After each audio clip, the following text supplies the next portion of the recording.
Yusek, good afternoon po, Yusek. Yusek, sa pakikipag-ugnayan nyo sa DPWH, ilan ba yung nakuha nating data kung pag-uusapan ay flood control projects sa Cebu and ano-ano yung mga status sila? O, ayan. Tinatanong si Claire, ano yung data na nakuha nyo patungkol sa flood control projects sa Cebu? O, data ang tinatanong. Okay. Ano yung data mo, Claire? Sa ngayon po, meron po tayong initial data na nakuha mula sa DPWH website. Since 2016 to 2022, Diyan pa lang, sabi ko tarantada. Ang kinuha niyang data sa DPWH talagang 2016 to 2022. Niloloko tayo ng mga animal na to. Kasi kung aayusin mo yung gusto mo talagang maayos yung, alimbawa lang ha. Isa yung bahay ko doon sa Cebu nang kinain ng tubig. Isa doon sa pamilya ko ay nalunod. Masakit po yun eh. Tapos ang sasabihin ni Claire, kinuha mong data 2016 to 2022. Baka sa isip-isip ko, talagang ginagago tayo na itong mga to. Ngayon nangyari yung baha, kami yung namatayan, kami ang lumubog ng bahay. Ang inuuna nyo pa, politika. Talagang ang bababoy nyo. Hindi ko ako yung biktima dyan. Yan talaga isipin ko. Ang bababoy ninyo. Mga wala kayong puso. Ipinasok nyo pa rin yung agenda nyo para mailubog ang Duterte. Hindi nyo na nirespeto yung mga namatay. Hindi nyo na nirespeto yung mga nawalan ng bahay. Ang nasa isip lang nyo, yung sarili ninyo. Pero teka muna. Okay? Yun yung point doon eh. Kaya nakakaasar. Pero tingnan nyo to. May ipapakita ko sa inyo. Ito po, itong ginagawa ni Claire, ito ang istorya ng kabuuan. Ito ang sumasalamin sa kabuuan ng strategy nila. Papakita ko sa inyo. lumalabas po na 343 flood control projects. Ayan, 343 flood control projects ng 2016 to 2022. Diretsuhin na natin. Ang ibig niya sabihin, 343 flood control projects nung panahon ni Duterte. Ayan na lang ha. Diretsahan na. Wag na tayong pabakla. Ang nagawa, dalawa po ang terminated dito. At ito na may makikita niyo po sa DPWH website. At sa panahon po ng 2023 to 2025, meron pong 168. Okay, so nung panahon ni Bongbong, 168 lang, ililista ko nga. 168 nung panahon ni Bongbong. O, 323 nung panahon ni Duterte. Diretsahan na tayo, wag na nating anuhin. At ang ongoing pa po ang 55. Pero kanina lamang po, bago po tayo sumalang po dito, ay mayroong pinadala po si Sec Vince ng latest data. At yun po ay mayroon pong mga flood control projects, hindi lamang po sa Cebu, kundi sa ibang mga rehiyon. At ipiprint lang po namin at ibibigay po sa inyo maya-maya po. Yusek, follow. Okay, so dito i-explain natin. Mabuti ha. Ito yung sinasabi kong salamin ng game plan nila. Ang sinabi nila, 323 flood control projects nung panahon ni Duterte. Kay Bongbong, 168 lang. Pero pag titingnan nyo yung amount, simula 2022 ay 2016 hanggang 2022, kung hindi nagkakamali yung aking utak, 1.2 billion plus 2.1 plus 2.4 plus 2.5, 1.5, nagkakahalaga ito ng 17 billion 0.021 noong panahon ni Duterte. Ulitin ko po, Ha? Humigit kumulang, computin nyo na lang, 17.021 nung panahon ni Duterte. Panahon ni BBM, 14.63 billion, 11.61 billion, 12.77 billion. Oh, kung tama ang aking computation ng aking utak, 39 billion point 032. Okay? Niloloko tayo nito si Claire. Bakit? Ang pinagtuunan niya yung dami ng flood control projects. Hindi po yun. Yung laki. Isipin mo, yung buong proyekto nung panahon ni PRRD, 17 million lang. 17 billion lang. Nung 2023, 14 billion na. Isang taon, halos kaparehas ng 6 na taon ni PRRD.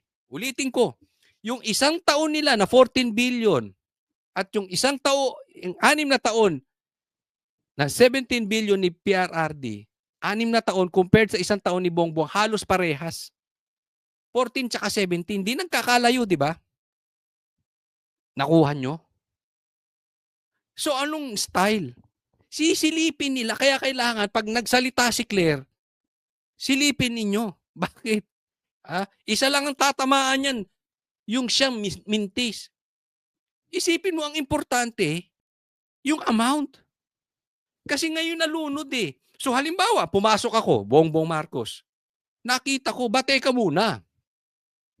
Kulang itong flood control, hindi nito kakayanin yung problema dito sa Cebu. Kaya nga nagtaas kayo ng budget eh. First year pa lang. Pantay na halos nung 6 na taon ni PRRD. O sige, ayusin natin yan. Wala pa rin nangyari. Pangalawang taon, 11 billion. Pangatlong taon, 12 billion. Ang total niyan, 39 billion. Humigit kumulang. Panahon ni Bongbong. 17 billion lang kay PRRD, 6 na taon. So yung 3 taon ni Bongbong Marcos, doble ang flood control projects na perang kinuha nyo sa taxes ng taong bayan compared sa 6 na taon ni Bongbong ni PRRD. Naiintindihan ninyo? Kaya don't ask. Don't shit us with that 323 flood control projects. Naiintindihan? No. Ano pang purpose? Bakit humingi kayo ng pagkarami-raming budget? 3 taon lang dinoble nyo yung budget nung panahon ni PRRD. Anong purpose nun? Para makabili kayo ng chopper? Para makabili kayo ng jet plane? Private jet? Para may bambayad kayo ng NPA? Ako yung nagtatanong lang. Para mahawakan nyo sa leeg ang mga dilawan? Anong purpose nun? Saan napunta yun? Diba? Kasi, di Bongbong, lumayas ka na dyan. Kasi kung ang gagawin natin lahat ng mali, isisisi mo sa nakaraan. Claire, anong purpose ng amo mo dyan? 3 taon na siya eh. Halimbawa, yung drug war ni PRRD. Hindi man siya nagtagumpay na nasiro niya ang drug problem ng Pilipinas. But significantly, luminis ang kalsada. Tama ba ako? Tama-tama. So yung na-create nung panahon ni Noynoy o panahon pa dati-dati, ang daming drugs. Hindi pwedeng gawin ni PRRD yun na excuse. Sinabi mo, lulutasin mo drug war eh. Hindi man niya nalutas ng todo-todo, pero bumaba. Significantly. Safe ang mga babae sa mga adik. Nagets nyo? May purpose siya ron. Anong purpose ni Bongbong Marcos? Kung lahat isisisi nyo kay PRRD. Di lumayas na kayong dalawa dyan, wala kayong silbi, mga animal. Di ba? Ang gawin nyo, alis na kayo dyan, tapos maglagay na lang kayo tagabagsalita para pag may nangyari, ibintang nyo kay PRRD. Tapos. Ako may tanong lang, this is a serious question. May parating na tag-ulan. Super typhoon. Ang balita namin tatama sa Ilocos Norte. Wag naman sana. Wag naman sana. Pero pag nagkabaha, naulit yung nangyari sa Cebu, mangyari sa Ilocos Norte, kasalanan pa rin ni PRRD? Ha? Kasalanan ni Sara? Bay, mahiya naman kayo sa balat ninyo. Walang backbone yung presidente nyong yan. Di ba? Magkakasubukan yan. Naintindihan nyo na kung paano tayo pinaiikot nitong mga to? This is not isolated case. Kaya yung inaalis nila si Tambid at si Bongbong Marcos, tapos ilalagay nila si Sara, kalokohan yun eh. Bakit? Hindi naman to unang nangyari. Doon sa insertion pa lang lumobo na eh. Nung panahon ni Bongbong Marcos, lumobo na ang insertion sa Kamara. Diyan sa Legislative Department. Yes, dati meron, pero grabe ang ano ngayon. 'Di ba? So kung wala kayong planong ayusin tong gobyerno, huwag niyo nang dagdagan yung sakit ng mga namatayan. Kasi there is too much evil in your heart na gagamitin niyo yung sitwasyon para ipanglaban niyo sa inyong mga kalaban sa politika. Hindi niyo na iniisip yung mga nabiktima ng bagyo. Lang. May schedule na po ba si Pangulong Marcos para pumunta ng Cebu? Meron po siya. Pupunta po siya sa Cebu at ipagbibigay, alam ko na lang po sa inyo ang pinaka-data at kailan ito Ito si Claire, pag kay Bongbong walang alam eh. Dumalaw na siya, di ba? Inabot siya ng 3 araw bago siya dumalaw. Pero laging ganyan, pag patungkol kay Bongbong, alanganin na sagot. Pero kay Sara, alam niya kung kailan wala sa bansa. gagawin. Pero pupunta po siya. Salamat po, Yusek. Next question, Bella Calyaso, Philippine Star. Good afternoon, Yun. Ma'am, yung post po ng Cebu Governor, sinabi niya na we're flooded to the max.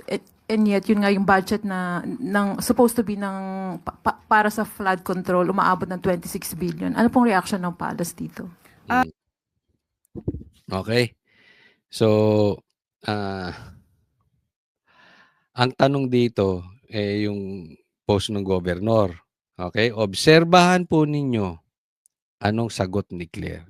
Yun din naman po. Yan po ang dahilan kung bakit po nagpapaimbestiga ang Pangulong Marcos Jr. Dahil nakita niya po yung epekto, may mga budget na inilaan para dito pero parang hindi gumagana. Kaya mas maganda po na kung siya man po ay nagagalit, yan din po ang nararamdaman ng Pangulong Marcos Jr. At kung meron po siya pang mga alam, may mga facts, may mga data rin po, si Governor para dito mas na makakatulong sa ating gobyerno para mapanagot ang dapat mapanagot, yan po ay welcome. At hindi lamang po sa panahon ni Pangulong Marcos Jr. ng mga flood control projects ang dapat malaman. Dahil lumalabas po kanina yung initial data natin ay 343 flood control projects ang nagawa since 2016 to 2022. Naibalik pa, di ba? Di ba? Hindi niya na malaman kung anong sasagot niya eh. Pero kailangan ibalik niya kay panahon ng Duterte. Mismo ka talaga. Etong tao na to, wala tong kayang sagot nang hindi idadamay ang Duterte. Yan lang yun. Kasi hirap na rin eh. Minsan naiintindihan ko siya eh. Kahit ako nasa kalagayan niya. Paano kayo pagtatanggol si Bongbong? Iniisip ko eh. Kung ako ba nasa kalagayan niya, una kong naiisip, hindi ko tatanggapin. Kung sakali ako, hindi ko tatanggapin. Pero kung nga rin, for discussion purposes, di ba? Natanong kasi ako niyan eh. Intindihin niyo si Claire. Natanong ako ng isang vlogger. Hindi ba dapat intindihin niyo? Kasi parang abogado daw. Kasi yung abogado, natural, may kliyente yan, ipagtatanggol niya. Diba? Ang kinaibahan, yung abogado, ipagtatanggol niya yung kliyente niya. Pero hindi niya ibabato sa kapitbahay o sa nakaraan.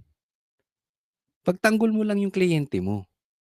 Halimbawa, pinagbibintangan yung kliyente mong pinatay yung kapitbahay. O, ipagtatanggol ko yung kliyente ko hindi siya pumatay. Pero hindi ko ibibintang doon sa ibang tao. Kasi kawawa naman yung ibang tao, di ba? Makonsensya ka naman. Pagtanggol mo na lang yung kliyente mo. Ha? Eh kaya lang ito, siguro dahil no choice siya eh. Paano niya ipagtatanggol? Kaya ako, sa tingin ko, mayaman na to si Claire. Kasi yung ganyang kabigat, yung ganyang kahirap ipagtanggol, at para sirain mo yung pangalan mo sa ganyang klaseng tao, dapat, kahit bukas, halimbawa, natanggal na si Bongbong Marcos at wala na siyang trabaho, kailangan hanggang mamatay na yung apo niya, buhay na siya. Kasi masisira ang karir mo dyan. Hindi man masira ang karir mo, pero yung pagkatao mo sirang-sira. So dapat sulit.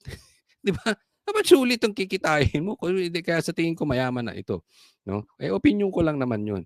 Pero 'di ba, yung sabi, intindihin niyo si Claire, hindi pwede kasing intindihin eh. Dahil oo, paano nga naman niya ipagtatanggol, talagang kalat tong si Bongbong Marcos. Eh, pero yung ibibintang pa sa iba, pangit. Sa Cebu, mula sa 1st District, 2nd District, 3rd, 4th, 5th, 6th, 7th hanggang sa city. So dapat din po itong makita dahil kung meron pong 343 flood control projects noon pa man, dapat po sana ay gumagana ito. So pagtulong-tulungan po natin. 3 beses niyang inulit. Yan ang pinasok niya lahat. Sa bawat question, pasok. Alam mo, ito ang ibig sabihin ng desperation. Alam niyo kung bakit? Kasi yung kliyente niya hindi tatayo on itself dahil madumi. Kasi kung ang kliyente mo talaga is not guilty, he can stand on the personality or the character of his client. Hindi mo na kailangan mag-iba-iba. Hindi mo na kailangan magpaulit-ulit patungo sa iba. Kasi halatang-halata eh. 'Di ba? Na hindi mo maano yung kliyente mo, hindi mo maipagtanggol. So kailangan ilipat mo. Desperation act na ito nila Claire.